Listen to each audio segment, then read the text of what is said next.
شہاب الدین خان صاحب کے ایک انٹرویو کا آپ کہہ لیں گہرائی سے جائزہ لے رہے ہیں۔ جی۔ اس گفتگو میں شہاب الدین خان نے خاص طور پر باجوڑ کے حالات، وہاں جو آپریشنز ہوئے اور طالبان کے کردار پر اپنا نقطۂ نظر پیش کیا ہے۔ بالکل، اور ہمارا مقصد صرف یہ سمجھنا نہیں کہ کیا کہا گیا، بلکہ شہاب الدین خان نے جس طرح سے بات کی ہے، جو ان کا زاویہ ہے، صحیح۔ اسے سمجھنا ہے۔ خاص طور پر یہ آپریشنز کا پس منظر کیا تھا، ان کے مطابق طالبان کی موجودگی کا جو وہ ذکر کرتے ہیں، اور پھر ظاہر ہے مقامی آبادی پر اس سب کا کیا اثر پڑا۔ تو آئیے ذرا تفصیل میں چلتے ہیں۔ شہاب الدین خان بات شروع کرتے ہیں باجوڑ میں آپریشنز کے ذکر سے۔ جی۔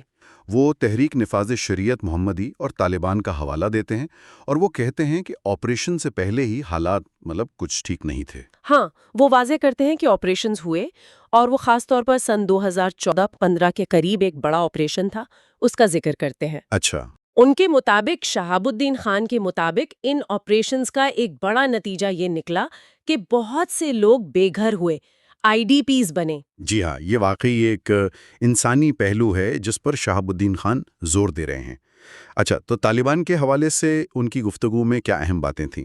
دیکھیں، شہاب الدین خان طالبان کی موجودگی اور علاقے میں ان کے اثر و رسوخ پر بات کرتے ہیں۔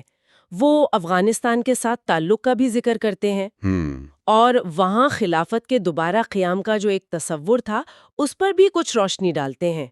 اور شہاب الدین خان یہ بھی کہتے ہیں کہ یہ اثر صرف باجوڑ تک نہیں رہا، اچھا، بلکہ ان کے مطابق تحریک نفاذ شریعت محمدی اور طالبان کا اثر اسلام آباد تک محسوس کیا گیا۔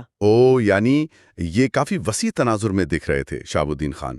کیا انہوں نے ریاست کے خلاف جو اقدامات ہوئے ان کا بھی ذکر کیا؟ ہاں بالکل، شہاب الدین خان نے ریاست کے خلاف اقدامات کا ذکر کیا۔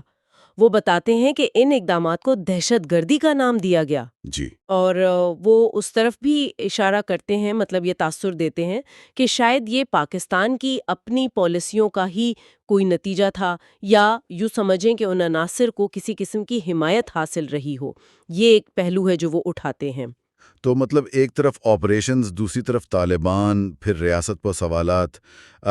کیا شہاب الدین خان نے اس دوران کسی قسم کی مصالحتی کوشش جیسے جرگے یا معاہدے وغیرہ ان کا بھی ذکر کیا؟ جی، شہاب الدین خان ایک جرگے کا ذکر کرتے ہیں جو ان کے مطابق کامیاب نہیں ہو سکا۔ اچھا۔ اور اس کے علاوہ وہ قرآن کی بنیاد پر کچھ معاہدوں کا حوالہ بھی دیتے ہیں، اور علماء کرام کے کردار پر بھی بات کرتے ہیں۔ تو لگتا ہے کہ وہ سمجھتے تھے کہ روایتی قیادت کا ایک کردار تھا یا ہو سکتا تھا۔ اور یہ تمام واقعات جو تھے، آپریشنز، طالبان کی سرگرمیاں، پھر یہ ناکام مذاکرات، ان سب کا عام لوگوں پر، مقامی آبادی پر کیا اثر پڑا؟ شہاب الدین خان کیا بتاتے ہیں اس بارے میں؟ شہاب الدین خان اس پر کافی تفصیل سے بات کرتے ہیں۔ ایک تو ظاہر ہے بے گھری کا مسئلہ، IDPs کا، جی، لیکن وہ ایک سیاسی خلا کی بھی بات کرتے ہیں۔ اسے وہ سیاسی لیڈر کی بدقسمتی کہتے ہیں۔ شاید ان کا اشارہ یہ ہے کہ مقامی قیادت جو تھی وہ مؤثر نہیں رہی۔ وہ تعلیم کے حوالے سے مدارس اور یونیورسٹیوں کا تقابل بھی کرتے ہیں اور غفلت کا ذکر کرتے ہیں۔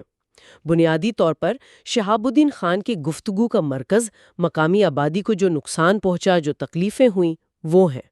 تو اگر ہم شہاب الدین خان کے پورے انٹرویو کا ایک طرح سے نچوڑ نکالیں تو ان کا مجموعی موقف کیا نظر آتا ہے؟ کیا سمجھ میں آتا ہے؟ دیکھیں، مجموعی طور پر شہاب الدین خان باجوڑ میں جو آپریشنز ہوئے اور ان کے جو نتائج نکلے، ان پر ایک تنقیدی نظر رکھتے ہیں۔ صحیح۔ ان کی باتوں سے لگتا ہے کہ صورتحال بہت پیچیدہ تھی۔ اس میں مقامی سیاسی کمزوریاں بھی تھیں، بیرونی عوامل بھی تھے، جیسے افغانستان کی صورتحال، جی، اور پھر تحریک نفاذ شریعت محمدی اور طالبان جیسے گروہوں کی موجودگی۔ تو شہاب الدین خان بنیادی طور پر مقامی لوگوں کی مشکلات اور طالبان کے اقدامات کے پیچھے جو وجوہات تھیں، ان کو سمجھنے پر زور دیتے نظر آتے ہیں۔ تو خلاصہ یہ ہوا کہ شہاب الدین خان اپنے انٹرویو میں باجوڑ کی کہانی کو آپریشنز، طالبان کی موجودگی، ناکام مکالموں اور سب سے بڑھ کر وہاں کے لوگوں پر پڑنے والے گہرے اثرات کے حوالے سے بیان کرتے ہیں۔